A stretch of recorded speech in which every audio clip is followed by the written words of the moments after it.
ሻሎም ሻሎም ሻሎም ቤተሰብ እግዚአብሔር አምላኽ ሰላም ጸጋ ምሕረት ናይ ክርስቶስ ምስ ኩልኩም እዩ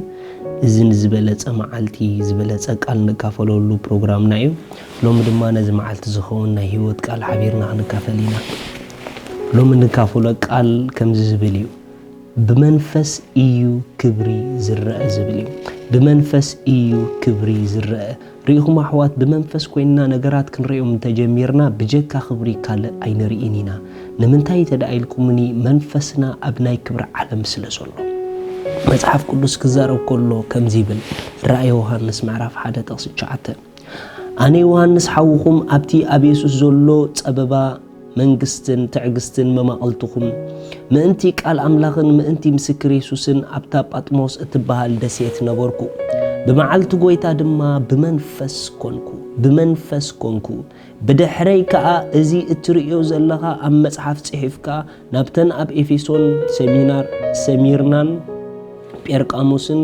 ቲያቲራን ሳርዲስን ፊላደልፊያን ሎዶቅያን ዘለዋ 7 ማሕበራት ስደዶ ዝብል ከም ናይ መለኸት ዝበለ ብርቱዕ ድምፂ ሰማዕኩ ነቲ ዝዛረበኒ ዘሎ ድምፂ ክርኢ ግልጽ ምስ በልኩውን 7 ቆምቲ ቀንዴል ወርቂ ረኤኹ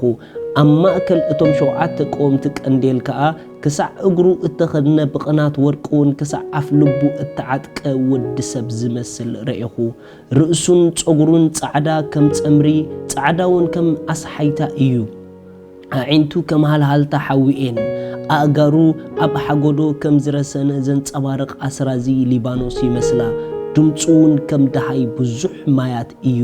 ኣብ የማናይ ኢዱ 7 ከዋኽብቲ ኣለዎ ኣብ ኣፉውን 2 ዝኣፉ በሊሕ ሰይፊ ይወፅእ ትርኢቱውን ከምታ ብሓይሊ እትበርህ ፀሓይ እዩ ምስ ረኤኽዎ ድማ ከም ሞት ኮይነ ኣብ ኣእጋሩ ወደቅኩ ንሱ የማናይ ኢዱ ኣንበረለይ ከምዚ እናበለ ኣነ እቲ ቀዳማይን እቲ ዳሕራይን እቲ ሕያውን እየ እሞ ኣይትፍራህ ሞይተ ነበርኩ እንሆ ከዓ ንዘለዓለም ሕያዌ መርሑሞትን ሲኤሉን ከዓ ኣሎኒ በሎ ረእይ ሕዋት እዚ ሰብ እዚ ሐዋርያ ዮሐንስ ብስጉኡ ኣብ ጳጥሞስ ዝበሃል ደሴት ተኣሲሩ እዩ ነይሩ ነገር ግን ብስጉኡ ኣብ ጳጥሞስ ማእሰርቱ ከሎ ብመንፈስ ምስኮነ ግን ብመንፈሱ ግን ንጎይታ ይርይዎ at the same time ስጉኡ ኣብ ማእሰርቱ ብመንፈሱ ግን ኣብ ክብሪ ነይሩ ብጣዕሚ ዝገርም ረእይ ሕዋት ልክዕ ብመንፈስ ምስኮንኩ ኢሉ at the same time ብመንፈስ ምስኮነ ናይ መንፈስ ነገር ክርኢ ጀሚሩ ብመንፈስ ምስኮነ ክብሪ ክርኢ ጀሚሩ ብመንፈስ ምስኮነ ሊተራሊ ንጎይታ ክሪኦ ጀሚሩ ምስ ጎይታ ክዘራረብ ጀሚሩ ልክዕ ከምኡ ድማ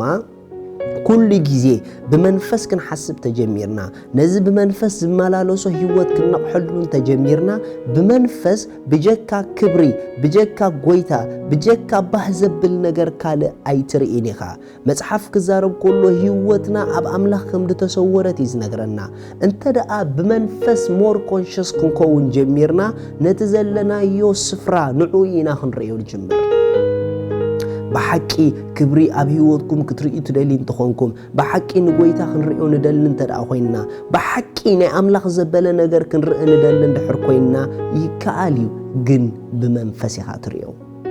ብመንፈስ ኢኻ ትሪኦ ርኢኹም ብስጋ ዝኸውን ካብ ምርኣይ ሓሊፍኩም ብመንፈስ ንዝኸውን ንምርኣይ ክንነቅሕ የድልየና ምኽንያቱ ብመንፈስ ንዝኸውን ነገር ክንሪኦ እንድሕር ጀሚርና በፍጹም ኣብ ካልእ ዓይነት ህይወት ክንመላለስ ክንጅምር ኢና ኣብ ካልእ ዓይነት ህይወት ክንመላለስ ክንጅምር ኢና መጽሓፍ ቅዱስ ክዛረብ ከሎ ቆሎሴ ከምዚ ይብል ቆሎሴ ምዕራፍ 3 ካብ ጥቕሲ 1 ደጊም ምስ ክርስቶስ ተንሲእኩም እንተኾንኩም ሲ ነቲ ክርስቶስ ኣብ የማን ኣምላኽ ተቐሚጥዎ ዘሎ ነቲ ኣብ ላዕሊ ዘሎ ድለዩ ሞይትኩም ኢኹም እታ ህይወትኩም ድማ ምስ ክርስቶስ ኣብ ኣምላኽ ተሰዊራ ኣላ እሞ ኣብ ላዕሊ ዘሎ ሕሰቡ ኣብ ምድሪ ዘሎ ኣይኮነን ክርስቶስ ህይወትና ምስ ዝግለጽ ሽዑ ንስኻትኩምን ምስኡ ብክብሪ ክትግለጹ ኢኹም ርኢኹም ህይወትና ምስ ክርስቶስ ኣብ ኣምላኽ ተሰዊራ ኣላ ኢሉ which means በውሽጥና ኣብ ኣምላኽ ተሰዊርና ኢና እንተደኣ ብመንፈስ ክንከውን ጀሚርና እንተደኣ ብመንፈስ ክንርኢ ጀሚርና እንተደኣ ብመንፈስ ክንሓስብ ጀሚርና ነዚ ተሰዊርናሉ ዘለና ክብሪ ንዑ ጥራሒና ክንርኢ ንጅምር ኣሕዋት ሕጂ ኣብዚ ሰዓት እዚ ብመንፈስ ኣብ ኣምላኽ ስውራት ኢኹም ሕጂ ኣብዚ ሰዓት እዚ ብመንፈሰይ ኣብ ኣምላኽ ተሰዊረ እየ ደሞር ነቲ ናይ መንፈስ ነገር ኮንሽስ ብዝኾንክዎ መጠን ደሞር ነቲ ናይ ህይወት ዓለም ነቲ ናይ ትንሣኤ ዓለም ነቲ ናይ ክብሪ ዓለም ክሪኦን ከስተማቕሮን ይጅምር ስለዚ እኳ እዩ መጽሓፍ ቅዱስ ሓሳብ መንፈስ ህይወት ይልዎ ሓሳብ ስጋ ግን ሞት ይልዎ ኣብ ነገራትና ኣብ ህይወትና ኣብ ኩሉ ንኾዶ ነገር ካብ ስጋ ንላዕሊ ንመንፈስ ኮንሽስ ንኹን ካብ ሓሳብ ስጋ ንላዕሊ ሓሳብ መንፈስ ይግዘአና ንምንታይ እንተ ደኣ ብሓሳብ መንፈስ ሞር ክንግዛእ ጀሚርና ብመንፈስ ክንኸውንና እንተ ደኣ ብሓሳብ መንፈስ ሞር ክንግዛእ ጀሚርና ብመንፈስ ክንርኢና ብመንፈስ ክንርኢ እንተ ጀሚርና ድማ ብጀካ ክብሪ ብጀካ ጎይታ ካልኣይ ክንረአኒና ምኽንያቱ ብመንፈስ ብዝኾንኩሞ መጠን ኣይትጭነቁን ኢኹም ብመንፈስ ብዝራእኩሞ መጠን ኣይትሰግኡን ኢኹም ብመንፈስ ብዝራእኩሞ መጠን ውርደት ኣይትርኢን ኢኹም ክብረት ጥራሕ ኢኹም ትርእዩ ሓሳብ መንፈስ ህይወት እዩ ሓሳብ ስጋ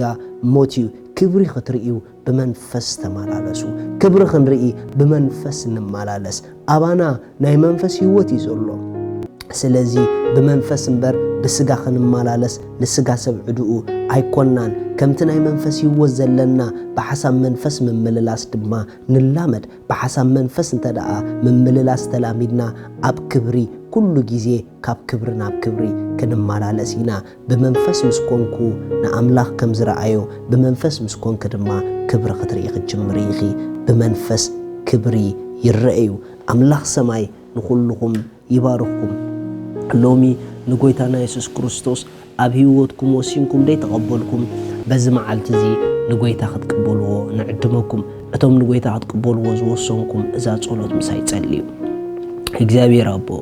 ስለ ወድኻ ኢየሱስ ክርስቶስ የመስክነካ ኣለኹ ይኣምን ኣለኹ ኢየሱስ ክርስቶስ ስለ ኃጢአተይ ከም ተሰቕለ ዕዳ ኃጢአተይ ኩሉ ድማ ከም ዝኸፈሎ ኣብ መስቀል ይኣምን ኣለኹ ስለይ ከም ዝሞተ ይኣምን ኣለኹ ብሳልሰይቲ መዓልቲ ኣምላኽ ካብ ሞታት ከም ዝተንስኦ ይኣምን ኣለኹ ንክርስቶስ ብምእማነይ ካብዛ ሰዓት እዚኣ ውሉድ ኣምላኽ ሓድሽ ፍጥረት ኮይነ ኣለኹ መንፈስ ቅዱስ በእምነት ብሽም ኢየሱስ ይቅበለካ ኣለኹ አሜን እዚ ኣድጸለኹም ቋሐጎሰኩም በዚ ብታሕቲ ዘሎ ጌርኩም ኮንታክት ግበሩና ደድለይኩም ሓገዝ ከዓ ክንሰደልኩም ኢና ሻሎም ተባረኹ